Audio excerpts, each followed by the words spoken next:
ॐ भूर्भुवः स्वः तत्सवितुर्वरेण्यं भर्गो देवस्य धीमहि धियो यो नः प्रचोदयात्।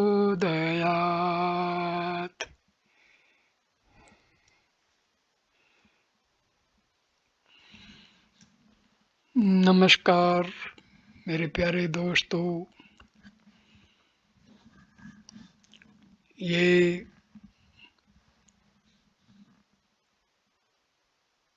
भगवान श्री रामकृष्ण परमहंस के वचनामृत का 5वां वीडियो है। ये वीडियो हम शुरू करते हैं ब्राह्म समाज व्यक्तित्व और समाज संस्कार, सोशल रिफॉर्म्स। पहले ईश्वर लाभ, उसके बाद लोक शिक्षा। नरेंद्र और उनके मित्र पंचवटी के चबूतरे से उतरे और श्री रामकृष्ण के पास खड़े हुए। श्री रामकृष्ण दक्षिण मुख होकर उनसे बातचीत करते करते अपने कमरे की तरफ आ रहे हैं। श्री रामकृष्ण: गोता लगाने से तुम्हें घड़ियाल पकड़ सकते हैं, पर हल्दी चुपड़ने से वे नहीं छू सकते। हृदय रूपी रत्ना करके अथाह जल में काम आदि 6 घड़ियाल रहते हैं, पर विवेक वैराग्य रूपी हल्दी चुपड़ने से वे फिर तुम्हें नहीं छुएंगे। केवल पंडिताई या लेक्चर से क्या होगा यदि विवेक वैराग्य न हुआ। ईश्वर सत्य है और सब कुछ अनित्य है, वे ही वस्तु हैं। से सब अवस्तु, इसी का नाम विवेक है। पहले हृदय मंदिर में उनकी प्रतिष्ठा करो। व्यक्तिरता लेक्चर आदि जी चाहे तो उसकी बात करना।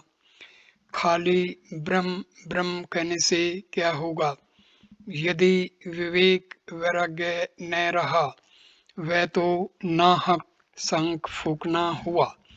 किसी गांव में पद्मलोचन नाम का एक लड़का था। लोग उसे पदवा कहकर पुकारते थे। उसी गांव में एक जीर्ण मंदिर था। अंदर देवता का कोई विग्रह न था। मंदिर की दीवारों पर पीपल और अन्य प्रकार के पेड़ पौधे उग आए थे।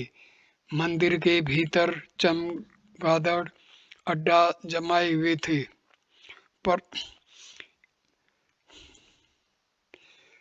फर्श पर गर्द और चमगीदड़ों की विष्ठा पड़ी रहती थी।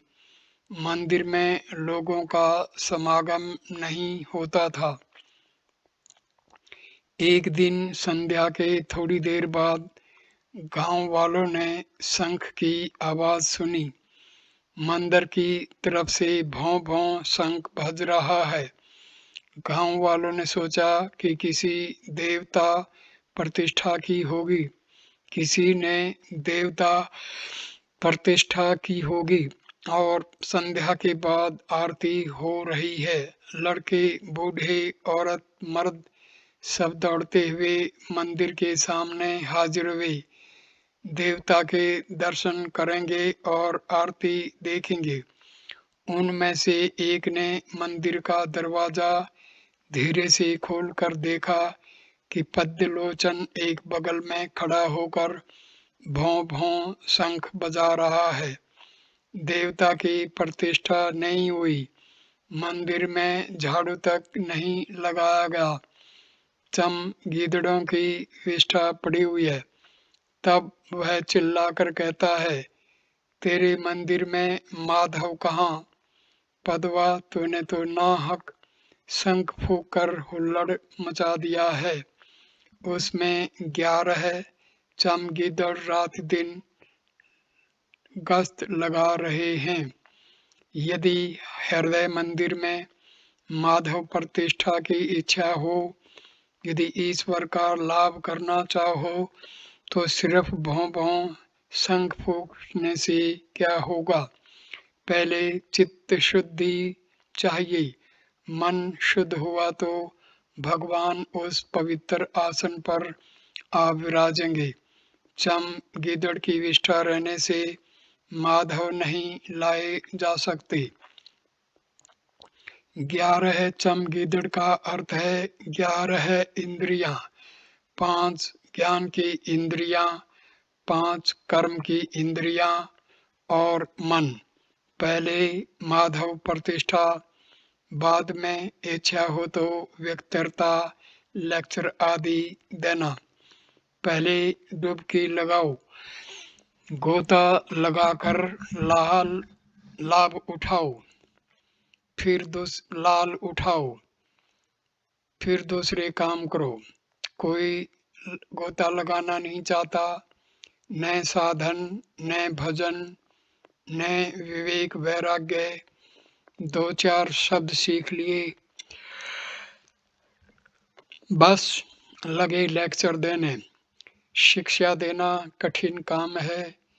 ईश्वर दर्शन के बाद यदि कोई उनका आदेश पाए तो वह लोगों को शिक्षा दे सकता है। अविद्या स्त्री, सच्ची भक्ति हो तो सभी वश में आ जाते हैं। बातें करते हुए श्री राम कृष्ण उत्तर वाले बरामदे के पश्चिम भाग में आ खड़े हुए। मणि पास खड़े हैं। श्री राम कृष्ण बारंबार कह रहे हैं, बिना विवेक वैराग्य के भगवान नहीं मिलेंगे। मणि विवाह कर चुके हैं, इसलिए व्याकुल होकर सोच रहे हैं कि क्या उपाय होगा। उनकी उम्र 28 वर्ष की है। कॉलेज में पढ़कर उन्होंने कुछ अंग्रेजी शिक्षा पाई है। वे सोच रहे हैं, क्या विवेक वैराग्य का अर्थ कामनी कांचन का त्याग है। मणि श्री रामकृष्ण से, यदि स्त्री कहे कि आप मेरी देखभाल नहीं करते हैं, मैं आत्महत्या करूंगी तो कैसा होगा। श्री राम कृष्ण गंभीर स्वर से, ऐसे स्त्री को त्यागना चाहिए जो ईश्वर की राह में विघ्न डालती हो, चाहे वह आत्महत्या करे चाहे और कुछ। जो स्त्री ईश्वर की राह में विघ्न डालती है वह अविद्या स्त्री है। गहरी चिंता में डूबे हुए मणि दीवार से टेक कर एक तरफ खड़े रहे। नरेंद्र आदि भक्त भी थोड़ी देर निर्वाक हो रहे। श्री रामकृष्ण उनसे जरा बातचीत कर रहे हैं। एकाएक मणि के पास आकर एकांत में मृदु स्वर से कहते हैं, परंतु जिसकी ईश्वर पर सच्ची भक्ति है उसके वश में सभी आ जाते हैं। राजा, बुरे आदमी, स्त्री, सब। यदि किसी की भक्ति सच्ची हो तो स्त्री भी कर्म से ईश्वर की राह पर जा सकती है। आप अच्छे हुए तो ईश्वर की इच्छा से वह भी अच्छी हो सकती है। मणि की चिंताग्नि पर पानी बरसा। वे अब तक सोच रहे थे, स्त्री आत्महत्या कर ले तो करने दो, मैं क्या कर सकता हूँ। मणि श्री रामकृष्ण से, संसार में बड़ा डर रहता है। श्री रामकृष्ण मणि और नरेंद्र से, इसी से तो चैतन्य देव ने कहा था, सुनो भाई नित्यानंद, संसारी जीवों के लिए कोई उपाय नहीं। मणि से एकांत में, यदि ईश्वर पर शुद्धा भक्ति न हुई तो कोई उपाय नहीं।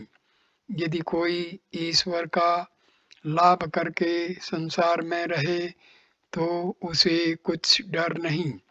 यदि बीच बीच में एकांत में साधना करके कोई शुद्ध भक्ति प्राप्त कर सके तो संसार में रहते हुए भी उसे कोई डर नहीं। चैतन्य देव के संसारी भक्त भी थे। वे तो कहने भर के लिए संसारी थे। वे अनासक्त होकर रहते थे। देव देवियों की भोग आरती हो चुकी। वैसे ही नौबत बजने लगी। अब उनके विश्राम का समय हुआ। श्री राम कृष्ण भोजन करने बैठे। नरेंद्र आदि भक्त भी आज भी आपके पास प्रसाद पाएंगे। परिच्छेद 11 दक्षिणेश्वर में भक्तों से वार्तालाप। श्री राम कृष्ण दक्षिणेश्वर मंदिर में विराजमान हैं। दिन के 9 बजे होंगे। अपनी छोटी खाट पर वे विश्राम कर रहे हैं। फर्श पर मणि बैठे हैं। उनसे श्री राम कृष्ण वार्तालाप कर रहे हैं। आज विजयादशमी है। रविवार 22 अक्टूबर 1882। आजकल राखाल श्री राम कृष्ण के पास रहते हैं। नरेंद्र और भवनाथ कभी कभी आया करते हैं।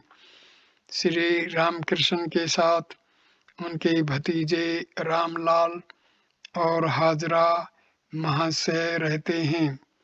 राम मनोमोहन, सुरेश मास्टर और बलराम प्राय हर हफ्ते श्री रामकृष्ण के दर्शन कर जाते हैं।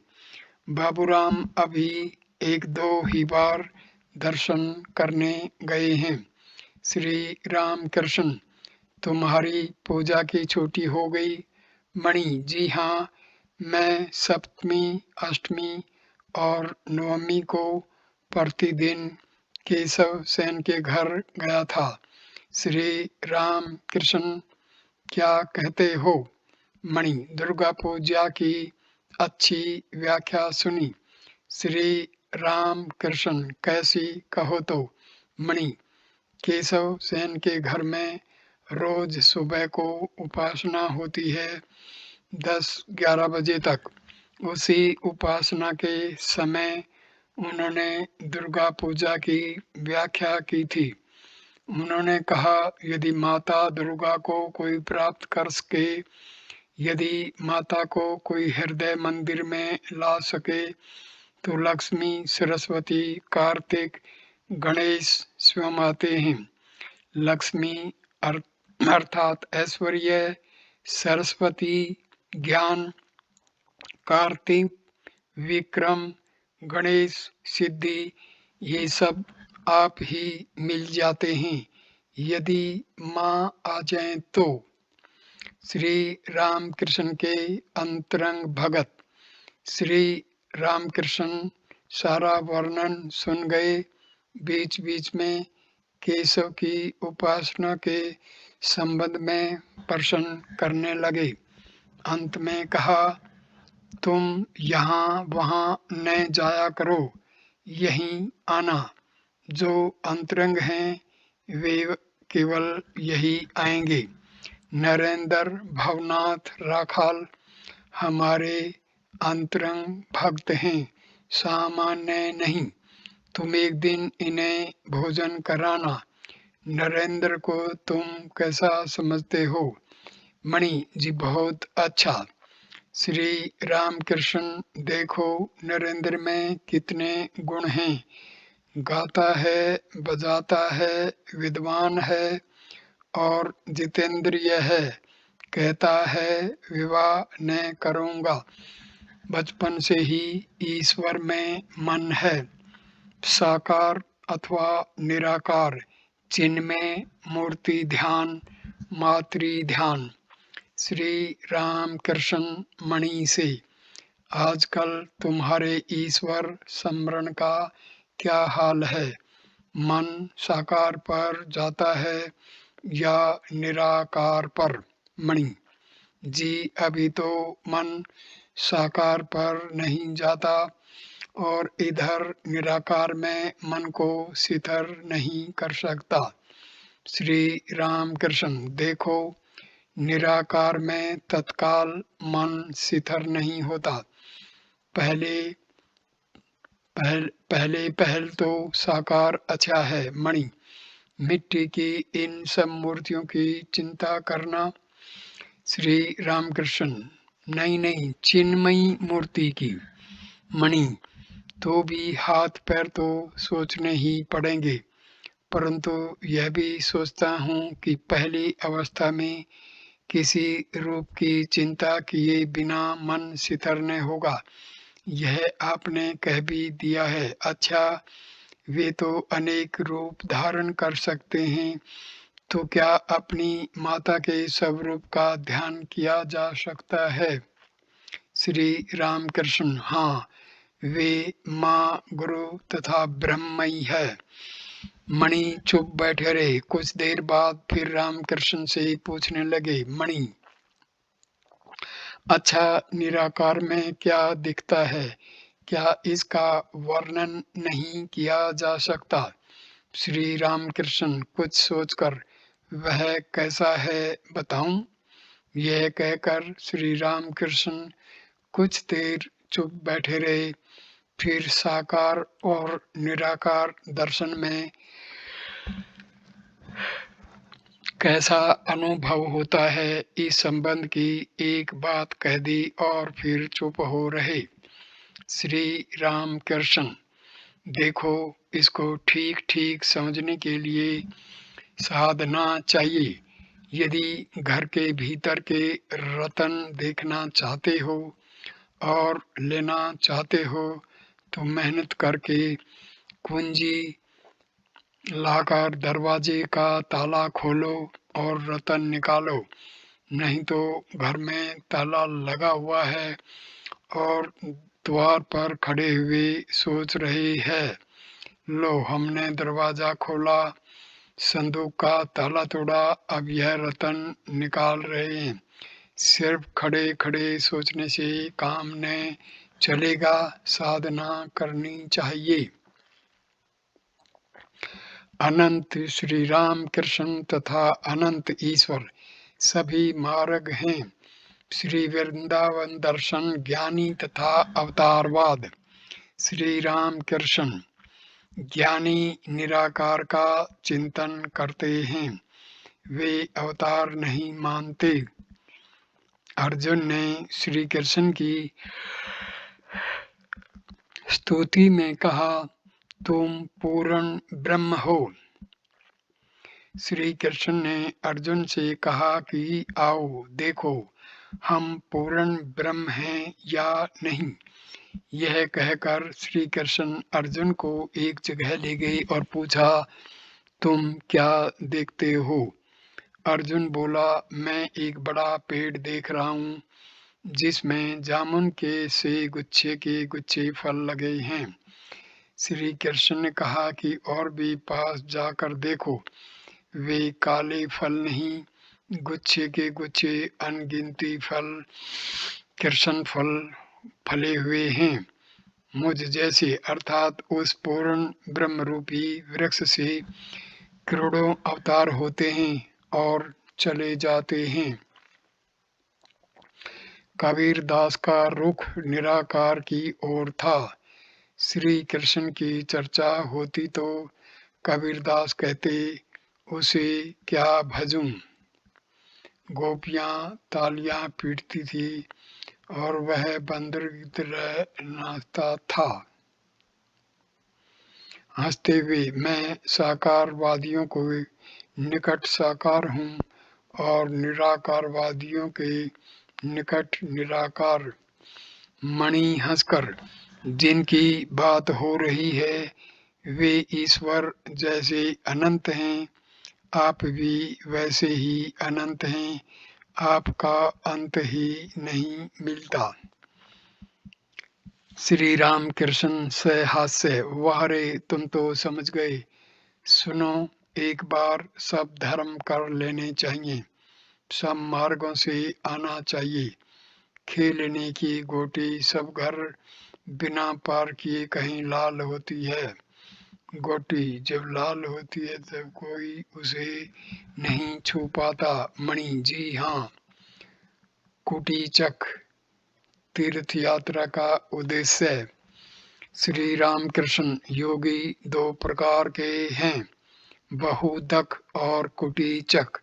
जो साधु तीर्थों में घूम रहा है, जिसके मन को अभी तक शांति नहीं मिली, उसे बहुदक कहते हैं।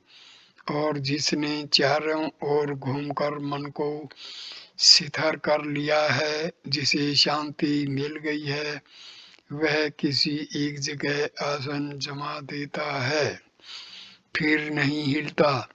उसी एक ही जगह बैठे हुए उसे आनंद मिलता है। उसे तीर्थ जाने की कोई आवश्यकता नहीं। यदि वह तीर्थ जाए तो केवल उद्दीपना के लिए जाता है। मुझे एक बार सब धर्म करने पड़े थे, हिंदू, मुसलमान, क्रिश्चियन, इधर शाक्त, वैष्णव, वेदांत, इन सब रास्तों से भी आना पड़ा। ईश्वर वही एक हैं, इनसे उन्हीं की ओर सब चल रहे हैं, भिन्न भिन्न मार्गों से।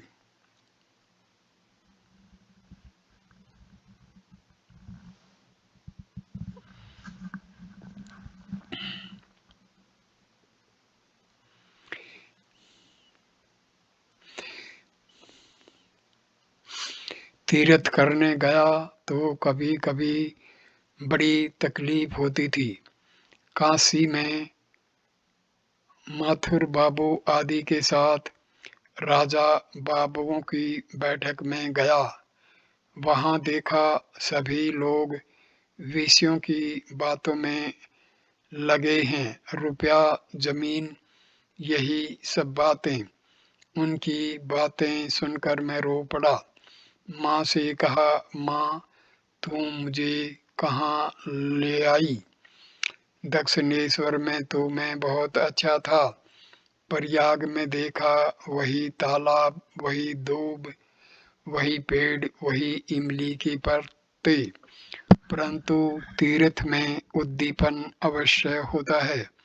माथुर बाबू के साथ वृंदावन गया। माथुर बाबू के घर की स्त्रियां भी थी, हृदय भी था। कालिय दमन घाट देखते ही उद्दीपना होती थी। मैं विहल हो जाता था। हृदय मुझे यमुना के घाट में बालक की तरह नहलाता था। साधु को यमुना के तट पर घूमने जाया करता, संध्या को यमुना के तट पर घूमने जाया करता था। यमुना के कछार से उस समय गायें चरकर लौटती थी। देखते ही मुझे कृष्ण की उद्दीपना हुई। पागल की तरह दौड़ने लगा, कहाँ कृष्ण, कृष्ण कहाँ कहते हुए। पालकी पर चढ़कर श्याम कुंड और राधा कुंड के रास्ते जा रहा था। गोवर्धन देखने के लिए उतरा। गोवर्धन देखते ही बिल्कुल विहल हो गया। दौड़कर गोवर्धन पर चढ़ गया। बाह्य ज्ञान जाता रहा। तब व्रजवासी जाकर मुझे उतार लाए। श्याम कुंड और राधा कुंड के मार्ग का मैदान, पेड़ पौधे, हरिण और पक्षियों को देख विकल हो गया था। आंसुओं से कपड़े भीग गए थे। मन में यह आता था कि ए कृष्ण, यहाँ सभी कुछ है, केवल तू ही नहीं दिखाई पड़ता। पालकी के भीतर बैठा था, परंतु एक बात कहने की भी शक्ति नहीं थी। चुपचाप बैठा था। हृदय पालकी के पीछे आ रहा था। कहारों से उसने कह दिया था, खूब होशियार रहना। गंगा माई मेरी खूब देखभाल करती थी। उम्र बहुत थी। निधु वन के पास एक कुटी में अकेली रहती थी। मेरी अवस्था और भाव देखकर कहती थी, ये साक्षात राधिका हैं, शरीर धारण करके आए हैं। मुझे दुलारी कहकर बुलाती थी। उसे पाते ही मैं खाना पीना, घर लौटना सब भूल जाता था। कभी कभी हृदय वहीं भोजन ले जाकर मुझे खिला आता था। वह भी खाना पकाकर खिलाती थी। गंगा माई को भावावेश होता था। उसका भाव देखने के लिए लोगों की भीड़ जमा जाती थी। भावावेश में एक दिन हृदय के कंधे पर चढ़ी थी। गंगा माई के पास से देश लौटने की मेरी इच्छा न थी। वहाँ सब ठीक हो गया। मैं सिद्ध भुजिया चावल का भात खाऊंगा।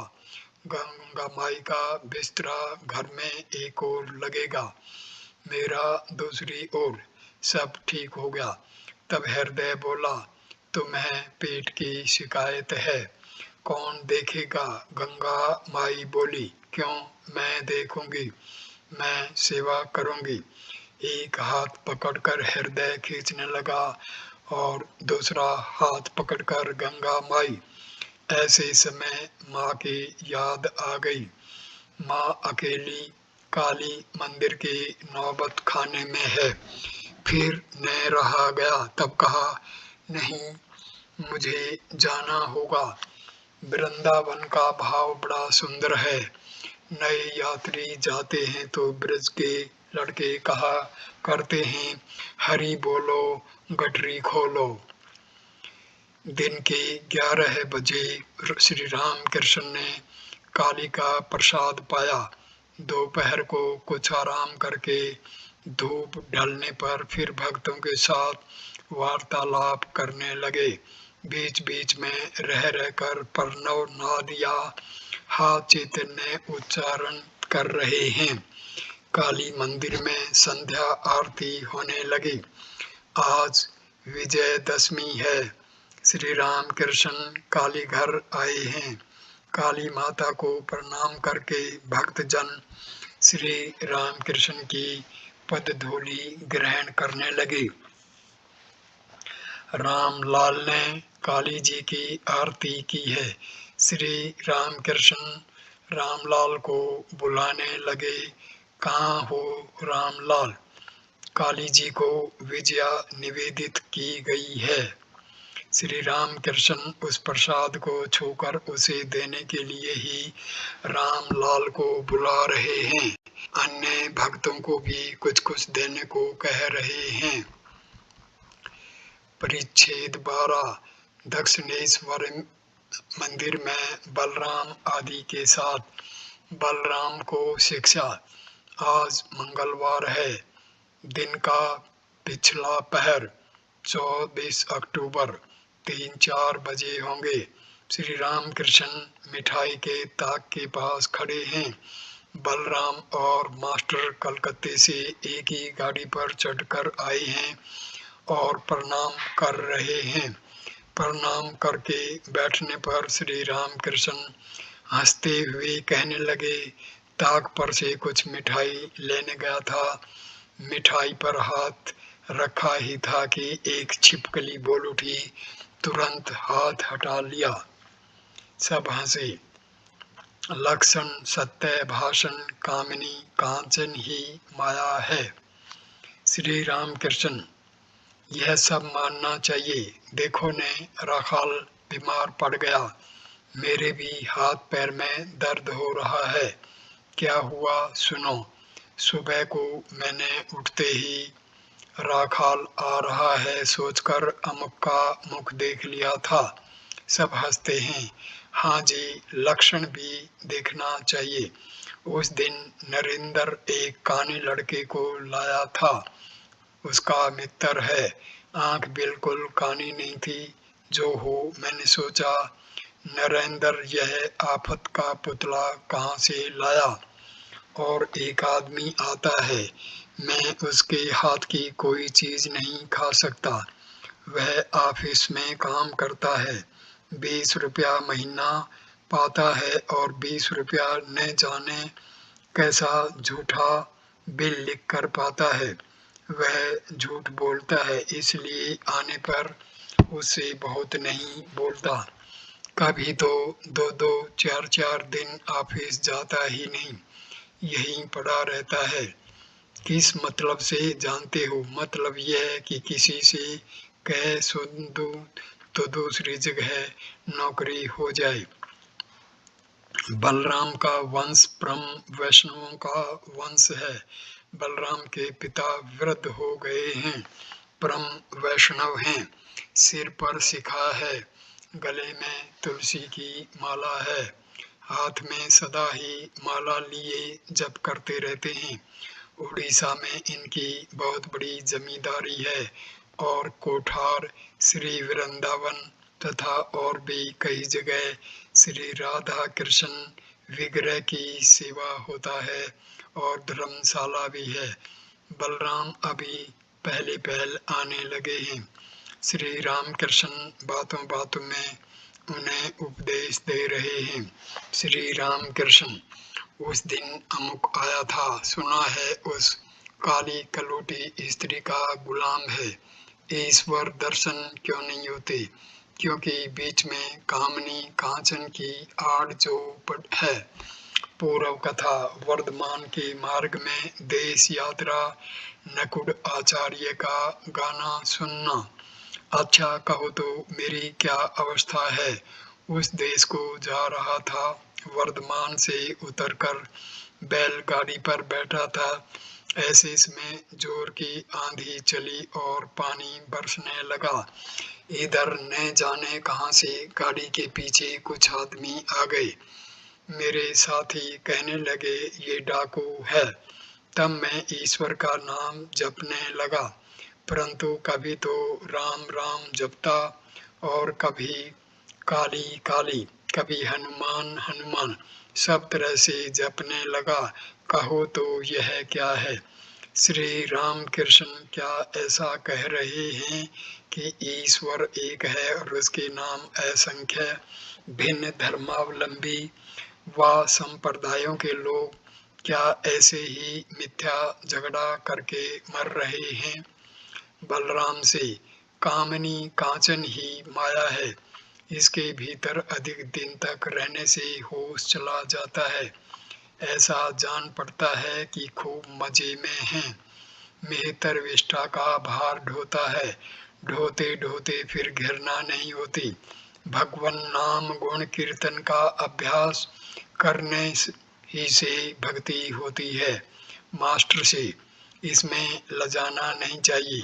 लज्जा, घृणा और भय, इन तीनों के रहते ईश्वर नहीं मिलता। उस देश में बड़ा अच्छा कीर्तन करते हैं, खोल मृदंग लेकर कीर्तन करते हैं। नकुड़ आचार्य का गाना बड़ा अच्छा है।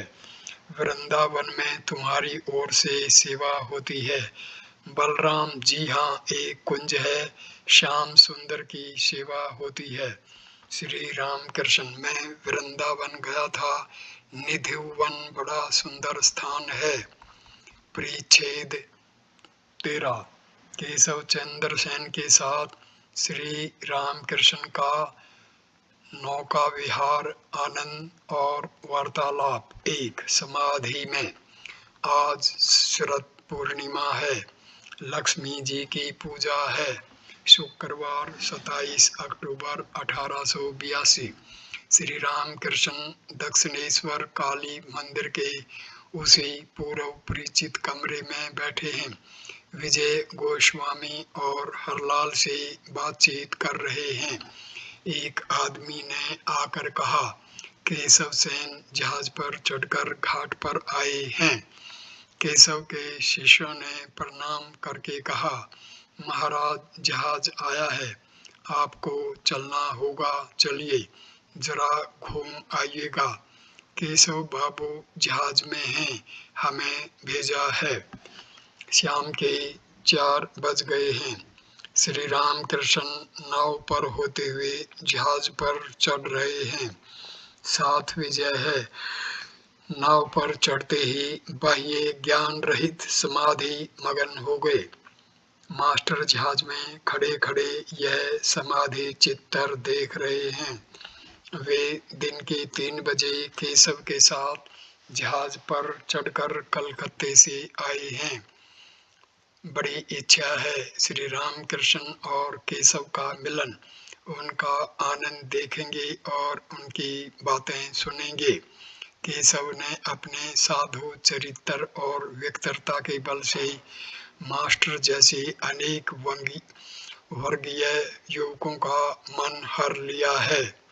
अनेकों ने उन्हें अपना परम आत्मीय जानकर अपने हृदय का प्रेम समर्पित कर दिया है। केशव अंग्रेजी जानते हैं, अंग्रेजी दर्शन और साहित्य जानते हैं।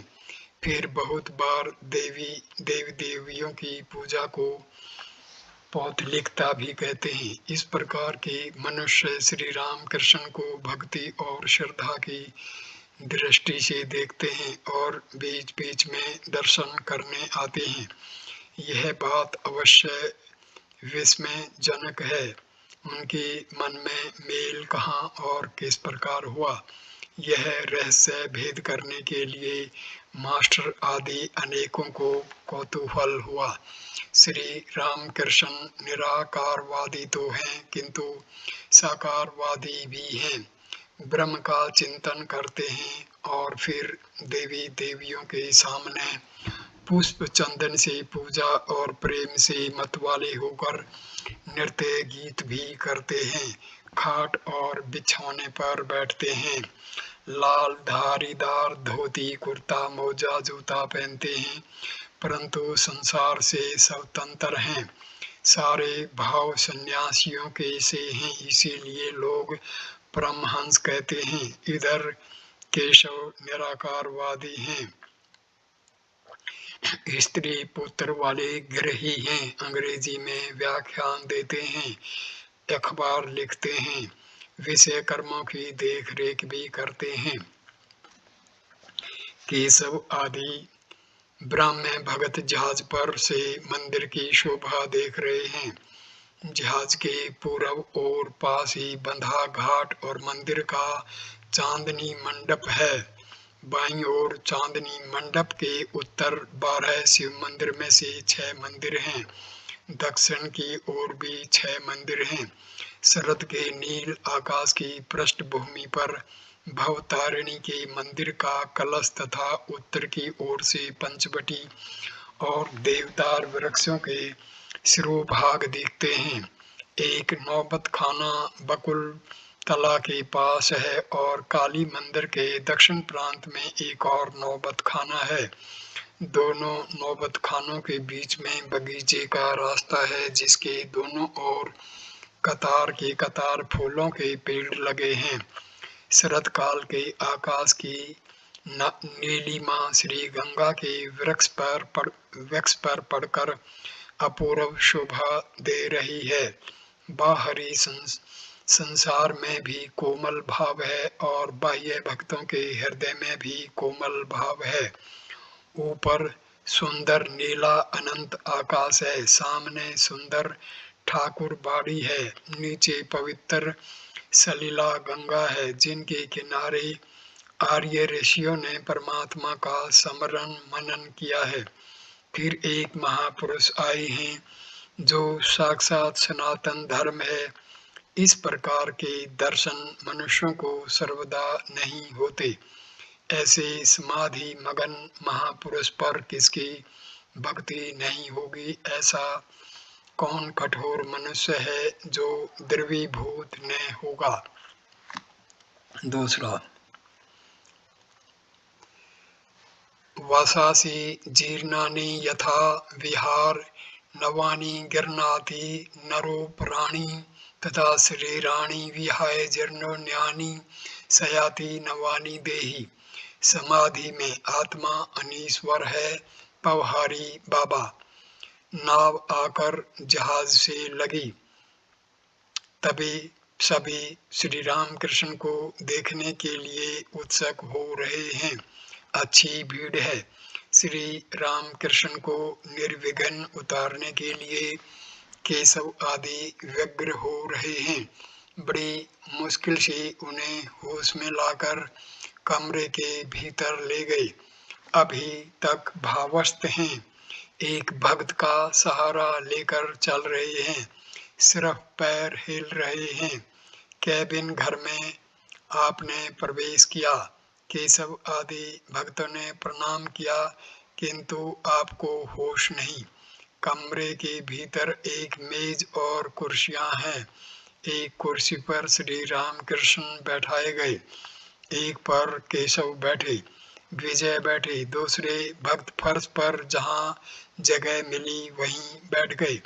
अनेक मनुष्यों को जगह नहीं मिली। वे सब बाहर से झांक झांक कर देखने लगे। श्री रामकृष्ण बैठे हुए फिर समाधिस्थ हो गए। संपूर्ण बाह्य ज्ञान शून्य।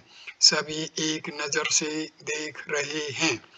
केशव ने देखा कि कमरे के भीतर बहुत आदमी हैं और श्री राम कृष्ण को तकलीफ हो रही है। विजय केशव को छोड़कर साधारण ब्राह्मण समाज में चले गए हैं और उनकी कन्या के विवाह आदि के विरुद्ध उन्होंने कितनी व्यक्तताएं दी हैं। इसलिए विजय को देखकर केशव कुछ अप्रतिभ हो गए। वे आसन छोड़कर उठे। कमरे के झरोखे खोल देने के लिए ब्राह्मण भक्त टकटकी लगाए श्री राम कृष्ण को देख रहे हैं। श्री राम कृष्ण की समाधि छूटी, परंतु अभी तक भाव पूरी मात्रा में वर्तमान है। श्री राम कृष्ण आप ही आप अस्फुट स्वर से कहते हैं, माँ मुझे यहाँ क्यों लाई? मैं क्या इन लोगों की घेरे के भीतर से रक्षा कर सकूंगा? श्री राम कृष्ण शायद देख रहे हैं कि संसारी जीव घेरे के भीतर बंद हैं, बाहर नहीं आ सकते, बाहर का उजाला भी नहीं देख पाते। सबके हाथ पैर सांसारिक कामों से बंधे हैं।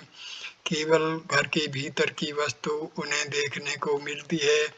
वे सोचते हैं कि जीवन का उद्देश्य केवल शरीर सुख और विषय कर्म, काम और कांचन है।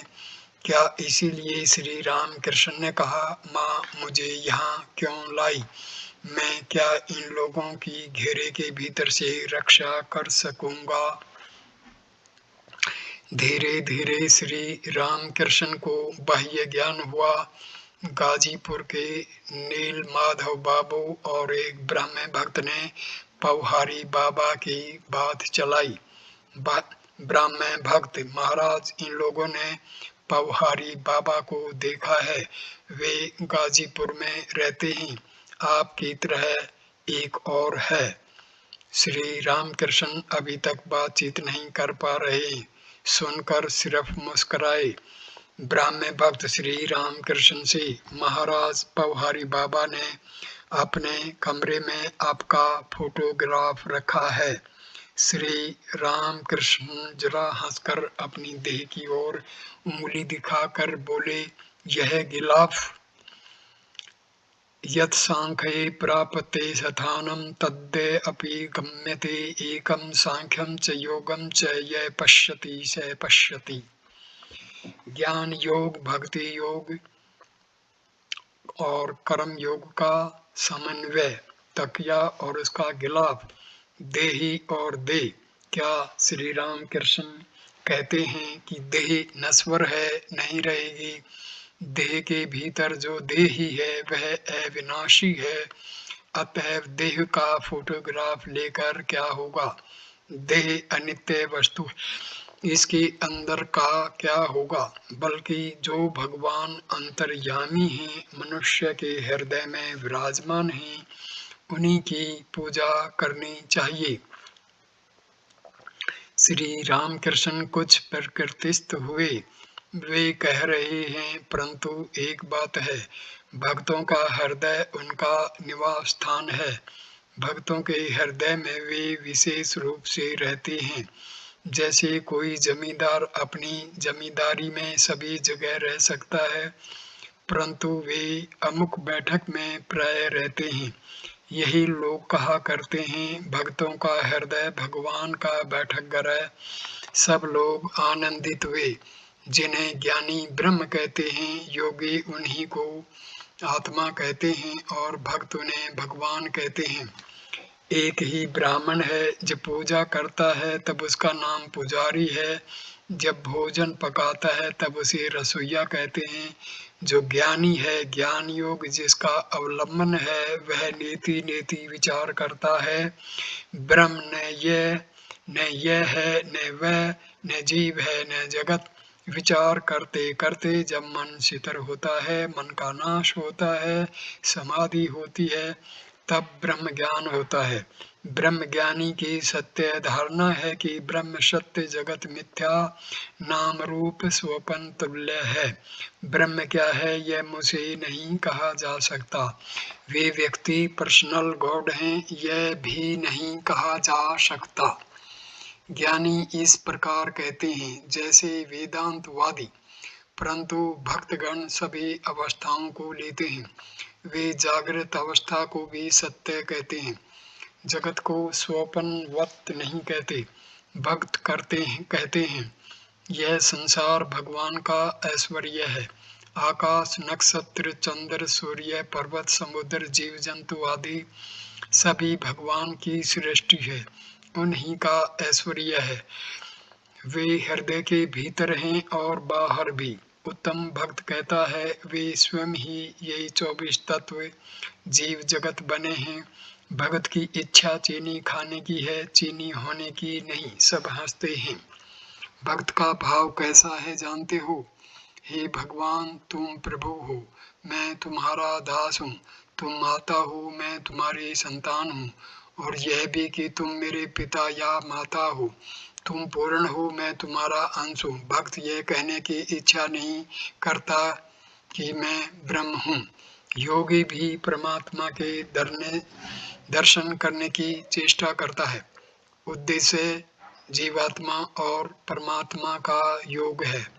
योगी विषयों से मन को खींच लेता है और परमात्मा में मन लगाने की चेष्टा करता है। इसीलिए पहले पहल निर्जन में शिथिल आसन साधकर अनन्य मन से ध्यान चिंतन करता है।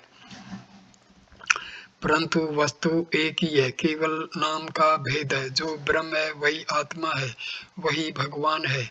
ब्रह्म ज्ञानियों के लिए ब्रह्म, योगियों के लिए परमात्मा और भक्तों के लिए भगवान।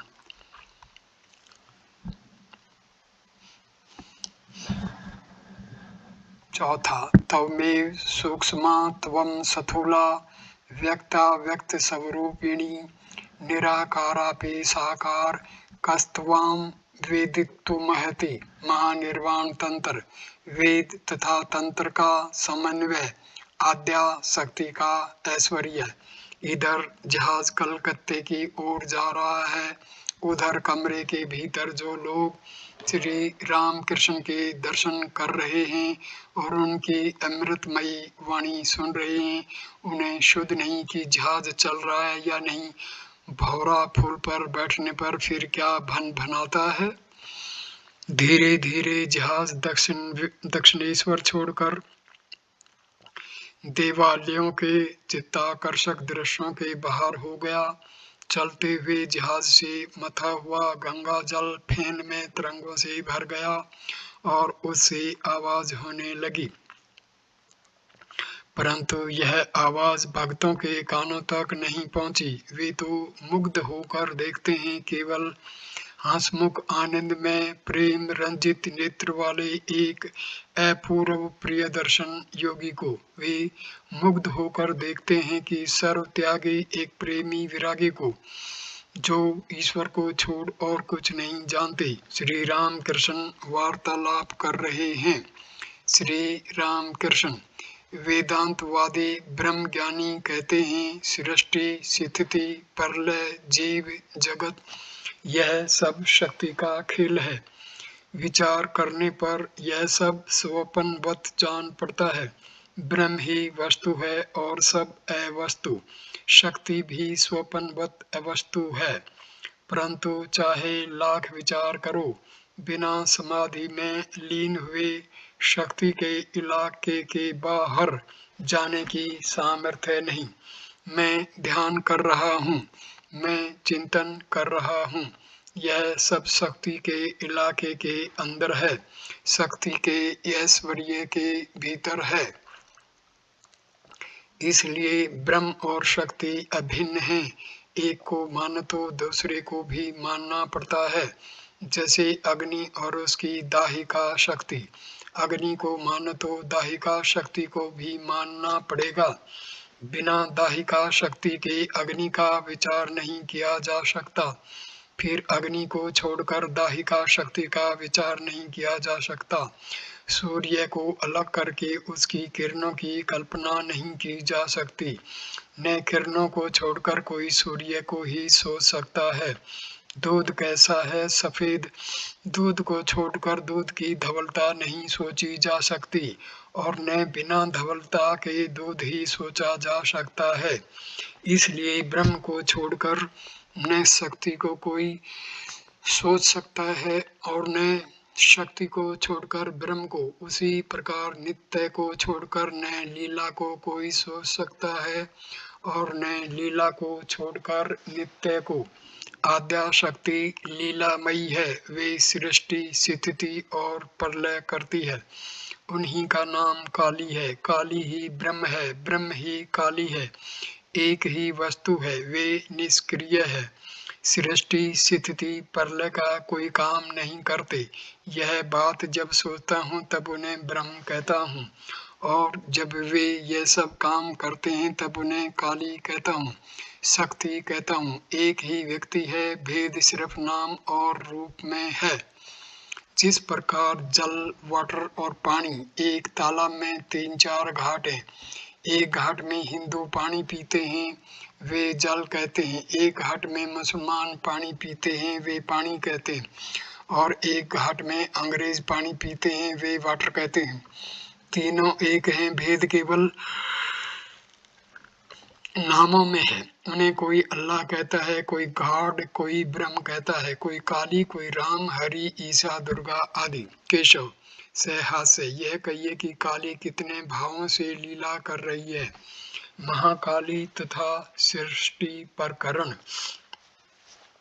श्री रामकृष्ण से हास्य, वे नाना भावों से लीला कर रही हैं। वे ही महाकाली, नित्य काली, शमशान काली, रक्षा काली और श्यामा काली है।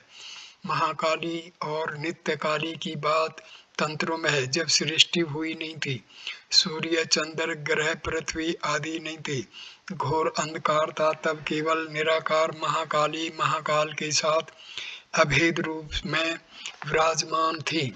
श्यामा काली का बहुत कुछा कोमल भाव है, वराभयदायिनी है। गृहस्थों के घर उन्हीं की पूजा होती है। जब अकाल, महामारी, भूकंप, अनावृष्टि, अतिवृष्टि होती है, तब रक्षा काली की पूजा की जाती है। शमशान काली की संहार मूर्ति है। शव शिवा डाकिनी योगिनियों के बीच शमशान में रहती है। रुधिर धारा, गले में मुंडमाला, कटी में नरहस्तों का कमरबंद। जब संसार का नाश होता है, महाप्रलय होता है, तब माँ सृष्टि के बीच इकट्ठी कर लेती है। घर की गृहिणी के पास जिस प्रकार एक हांडी रहती है और उसमें तरह तरह की चीजें रखी रहती है। केशव तथा और लोग हंसते हैं। श्री राम कृष्ण से हास्य, जी हाँ जी, गृहिणियों के पास इस तरह की हांडी रहती है। उसमें वे समुद्र, फैन, नील का डला, खीरे, कोड़े आदि के बीच छोटी छोटी गठड़ियों में बांध कर रख देती है और जरूरत पड़ने पर निकालती है। माँ ब्रह्ममयी सृष्टिनाश के बाद इसी प्रकार सब बीज इकट्ठा कर लेती है। सृष्टि के बाद आद्या शक्ति संसार के भीतर ही रहती है। वे संसार प्रसव करती है, फिर संसार के भीतर रहती है, वेदों में ऊर्नाभ की बात है, मकड़ी और उसका जाला। मकड़ी अपने भीतर से जाला निकालती है और उसी के ऊपर रहती भी है। ईश्वर संसार के आधार और आधेय दोनों हैं। काली ब्रह्म, काली निर्गुण और सगुणा। काली का रंग काला थोड़ी ही है, दूर है, इसी से काला जान पड़ता है। समझ समझ ने काला नहीं, समझ होने पर काला नहीं रहता। आकाश दूर होने से नीला दिखाई पड़ता है, पास जाकर देखो तो कोई रंग नहीं। समुद्र का पानी दूर से नीला जान पड़ता है, पास जाकर चुल्लू में लेकर देखो कोई रंग नहीं। यह कहकर श्री राम कृष्ण प्रेम से मतवाले होकर गाने लगे। भाव यह है, मेरी माँ क्या काली है, दिगंबरी क्या काला रूप हृदय पद का प्रकाश पूर्ण करता है। गीता के 7वें पाठ का 13वां श्लोक। विभिर्गुणे भे बविरेभि सर्वमिदं जगत मोहितं नाभिजानाति मामेभ्य परं वयम्। यह संसार क्यों है? श्री राम कृष्ण केशव आदि से बंधन और मुक्ति दोनों ही की कर्त्री वे हैं। उनकी माया से संसारी जीव काम कांचन से बंधा है और फिर उनकी दया होते ही वह छूट जाता है। वे भवबंधन की फांस काटने वाली तारिणी है। यह कहकर गंधर्व कंठ से भक्त राम प्रसाद का गीत गाने लगे, जिसका आशय यह है, श्यामा माँ संसार रूपी बाजार के बीच तू पतंग उड़ा रही है। यह आशा वायु के सहारे उड़ती है, इसमें माया की डोर लगी हुई है। विषयों के मांझे से यह कर्री हो गई है। लाखों में से दो ही एक पतंगे फटती है और तब हंसकर तालियां पीटती है। वे लीलामयी हैं, यह संसार उनकी लीला है। वे इच्छामयी आनंदमयी है, लाख आदमी में कहो एक को मुक्त करती है। ब्राह्म भक्त महाराज, वे चाहें तो सभी को मुक्त कर सकती है, तो फिर क्यों हम लोगों को संसार में बांध रखा है? श्री राम कृष्ण उनकी इच्छा कि वे यह सब लेकर खेल करें। छुई छुओवल खेलने वाले सभी लड़के अगर ढाई को दौड़कर छू लें तो खेल ही बंद हो जाए, और यदि सभी छू लें तो ढाई नाराज भी होती है। खेल चलता है तो ढाई खुश रहती है। इसलिए कहते हैं, लाखों में से दो ही एक कटते हैं और तब तू हंसकर तालियां पीटती है, सब प्रसन्न होते हैं। उन्होंने मन को आंखों के इशारे कह दिया है, जा संसार में विचर। मन का क्या कसूर है? वे यदि फिर कृपा करके मन को फेर दें तो विषय बुद्धि से छुटकारा मिले, तब फिर उनके पाद पद्यों में मन लगे। श्री राम कृष्ण संसारियों के भाव में माँ के प्रति अभिमान करके गाने लगे। भावार्थ, मैं यह खेद करता हूँ कि तुम जैसी माँ के रहते मेरे जागते हुए भी घर में चोरी हो। मन में होता है कि तुम्हारा नाम लूं, परंतु समय टल जाता है। मैंने समझा है, जाना है और मुझे आशय भी मिला है कि यह सब तुम्हारी ही चातुरी है। तुमने न कुछ दिया, न पाया, न लिया, न खाया, ये क्या मेरा ही कसूर है? यदि देती तो पाती, लेती और खाती, मैं भी तुम्हारा ही तुम्हें देता और खिलाता। यस अपयस सुरम कुरस सभी रस तुम्हारे हैं। रसेश्वरी, रस से रहकर यह रस भंग क्यों? प्रसाद कहता है, तुम ही ने मन को पैदा करते इसमें इशारा कर दिया है।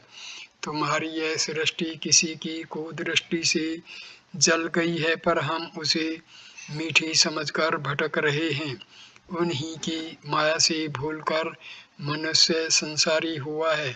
प्रसाद कहता है, तुम ही ने मन को पैदा करते इसमें इशारा कर दिया। कर्म योग, संसार तथा निष्काम कर्म। ब्राह्मण भक्त, महाराज बिना सब त्याग किए क्या ईश्वर नहीं मिलते? श्री राम कृष्ण सहहास्य। नहीं जी, तुम लोगों को सब कुछ क्यों त्याग करना होगा? तुम लोग तो बड़े अच्छे हो, इधर भी हो और उधर भी। आधा खांड और आधा शीरा। लोग हंसते हैं, बड़े आनंद से हो। नक्श का खेल जानते हो। मैं ज्यादा काट कर जल गया हूँ, तुम लोग बड़े सयाने हो। कोई 10 में हो, कोई 6 में, कोई 5 में। तुमने ज्यादा नहीं काटा इसलिए मेरी तरह जल नहीं गए। खेल चल रहा है, यह तो अच्छा है। सब हंसे। सच कहता हूँ, तुम लोग गृहस्थी में हो, इसमें कोई दोष नहीं, पर मन ईश्वर की ओर रखना चाहिए, नहीं तो न होगा। एक हाथ से काम करो और एक हाथ से ईश्वर को पकड़े रहो। काम खत्म हो जाने पर दोनों हाथों से ईश्वर को पकड़ लेना। सब कुछ मन पर निर्भर है। मन ही से बद्ध है और मन ही से मुक्त है। मन पर जो रंग चढ़ाओगे उसी से वह रंग जाएगा।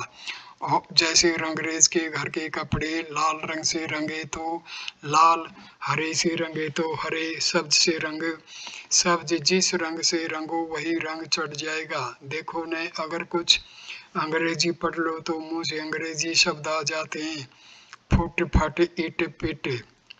सब हंसे। और पैरों में बूट जूता, सीटी बजाकर गाना, ये सब आ जाते हैं। और पंडित संस्कृत पढ़े तो श्लोक आवृत्ति करने लगता है। मन को यदि कुसंग में रखो तो वैसी ही बातचीत, वैसी ही चिंता हो जाएगी।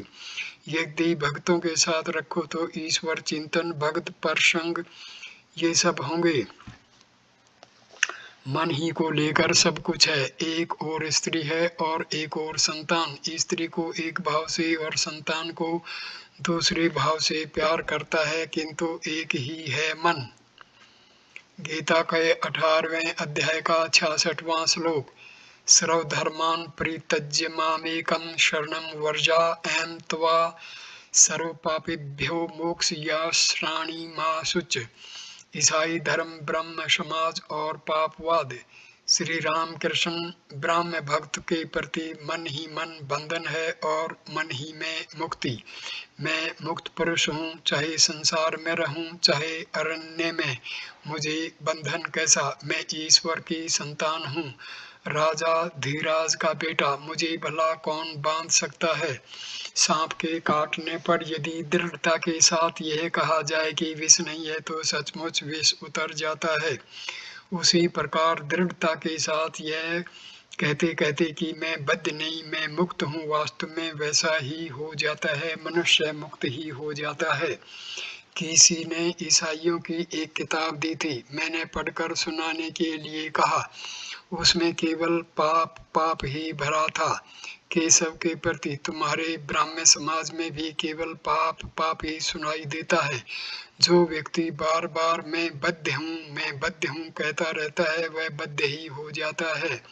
जो दिन रात मैं पापी हूँ, मैं गप्पी हूँ यही रटता रहता है, वह सचमुच पापी ही बन जाता है।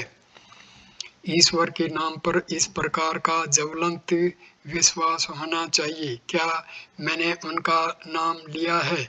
अब भी मुझ में पाप रह सकता है। मुझ में भला पाप कैसा, मुझे भला बंधन कैसा? कृष्ण किशोर सनातनी हिंदू था, सदाचार निष्ठ ब्राह्मण। एक बार वह वृंदावन गया था। एक दिन घूमते घूमते उसे प्यास लगी। उसने कुएं के पास जाकर देखा, एक आदमी खड़ा है। उसने उससे कहा, क्यों रे, तू मुझे एक लोटा पानी पिला सकता है? तू कौन जात है? वह बोला, महाराज मैं नीची जाति का हूँ, चमार हूँ। कृष्ण किशोर ने कहा, तू शिव शिव कह ले, अब पानी खींच दो। भगवान का नाम लेने से मनुष्य का शरीर मन सब कुछ शुद्ध हो जाता है। केवल पाप नरक, यही सब बात क्यों? एक बार कहो कि जो कुछ अयोग्य काम किए उन्हें फिर नहीं करूंगा और उनके नाम पर विश्वास रखो।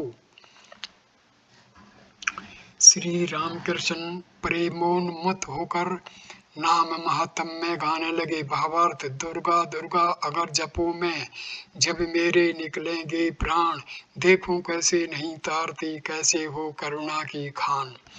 मैंने माँ के निकट केवल भक्ति मांगी थी। हाथ में फूल लेकर माँ के पाद पद्यों में चढ़ा था। कहा था, माँ यह लो तुम्हारा पाप, यह लो तुम्हारा पुण्य, मुझे शुद्ध भक्ति दो, यह लो तुम्हारा ज्ञान, यह लो तुम्हारा अज्ञान, मुझे शुद्ध भक्ति दो, यह लो तुम्हारी सोचिता, यह लो तुम्हारी असोचिता, मुझे शुद्ध भक्ति दो, यह लो तुम्हारा धर्म, यह लो तुम्हारा अधर्म, मुझे शुद्ध भक्ति दो। ब्राह्मण भक्तों के प्रति एक राम प्रसाद का गीत सुनो। भावार्थ: चल मन घूमने चले, काली रूपी कल्पतरु के नीचे तुझे धर्म अर्थ काम मोक्ष चारों फल पड़े मिल जाएंगे। अपनी प्रवृत्ति और निवृत्ति इन दोनों पत्नियों में से तो केवल निवृत्ति को ही साथ ले। उसके विवेक नामक बेटे से तत्व ज्ञान की बातें पूछना। सोची असोची दोनों को साथ लेकर तू दिव्य ग्रह में कब सोएगा? जब इन दो सौतों में प्रीति स्थापित होगी तभी तू श्यामा माँ को पाएगा। अहंकार और अविद्या तेरे पिता और माता हैं, दोनों को भगा दे। यदि मोह तुझे पकड़कर खींचे तो तू धैर्य रूपी खूंटे को पकड़े रह। धर्म अधर्म इन दो बकरों को उपेक्षा रूपी खूंटी से बांधे रख। यदि वे नहीं माने तो ज्ञान खड्ग द्वारा उनका बलिदान कर देना। प्रवृत्ति नामक पहली पत्नी के संतान को दूर ही में समझना। यदि वे न माने तो उन्हें ज्ञान सिंधु में डुबो देना। राम प्रसाद कहता है, ऐसा करने पर तू यम को सही जवाब दे सकेगा और तभी सच्चा मन होगा। गाना समाप्त कर श्री रामकृष्ण बोले, संसार में रहकर ईश्वर लाभ क्यों नहीं होगा? जनक राजा को हुआ था। राम प्रसाद ने कहा था, यह संसार धोखे की जगह है, परंतु ईश्वर के चरण कमलों में भक्ति होने पर यह संसार मौज की जगह है। मैं यहाँ खाता पीता और मौज उड़ाता हूँ। जनक राजा महातेजस्वी था, उसकी किसी बात में कसर नहीं थी। उसने यह और वह दोनों बाजू संभालकर दूध का प्याला पिया था। सब हंसने लगे।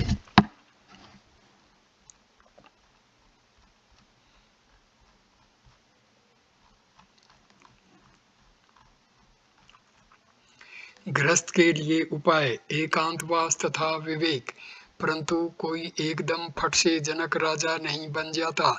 जनक राजा ने निर्जन में बहुत तपस्या की थी।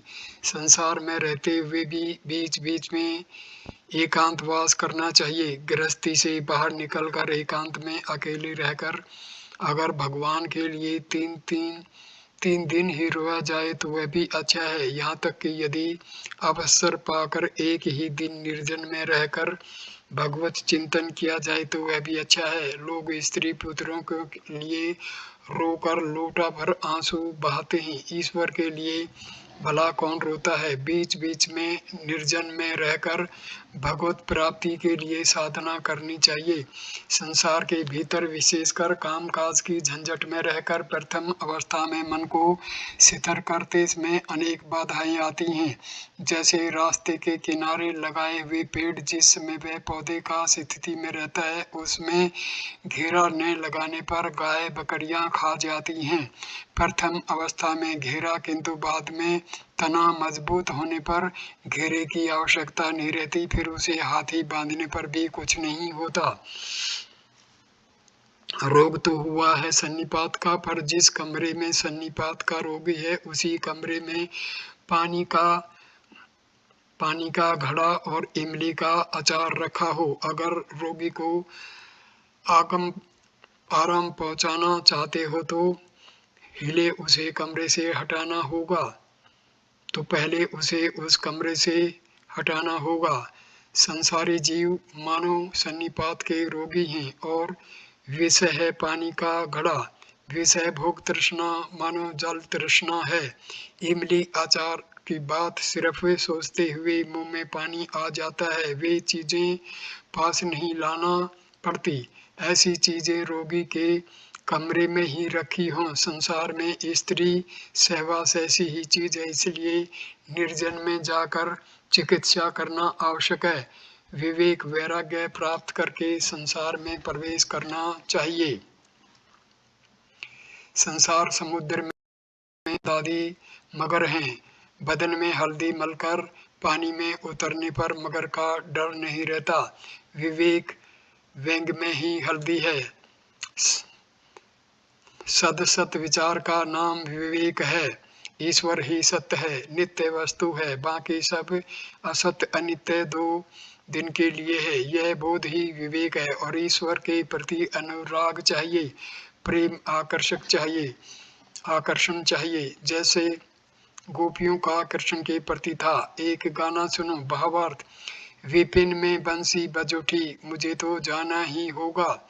श्याम मेरी राह देख रहा है, तुम लोग चलोगे या नहीं बताओ। तुम लोगों के लिए श्याम एक नाम है, पर सखी मेरे लिए श्याम हृदय की व्यथा है। वैसी तुम्हारे कान में बंसी तुम्हारे कान में बजती है, पर मेरे तो वह हृदय में बजती है। श्याम की बंसी बज रही है, हे राधे अब चलो, तुम्हारे बिना कुंज में शोभा नहीं आती। श्री रामकृष्ण ने अश्रुपूर्ण नेत्रों से यह गीत गाते गाते केशव आदि भक्तों से कहा, राधा कृष्ण को मानो या न मानो, पर इनके इस आकर्षण को तो ग्रहण करो। ईश्वर के लिए इस प्रकार की व्याकुलता हो, इसके लिए प्रयत्न करो। व्याकुलता के आते ही उन्हें प्राप्त किया जा सकता है। यहीं पर मैं इस वीडियो को विराम देता हूँ। अगला वीडियो हम शुरू करेंगे 13वें पाठ का 7वां भाग। धन्यवाद दोस्तों, नमस्कार।